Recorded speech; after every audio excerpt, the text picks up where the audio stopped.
Hey, I'm Dr. Abdullah, chiropractor at We Care Chiro, and today I'm going to tell you what the protocol is after getting your first adjustment.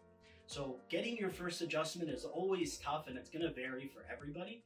Most people experience soreness. Some people can experience stiffness if their muscles are super spasmed and tight. But the best thing to do is to ice immediately when you get home, and then after that, use heat and also stretch. Nothing crazy or fancy, just range of motion to make sure you're keeping everything moving in the right direction.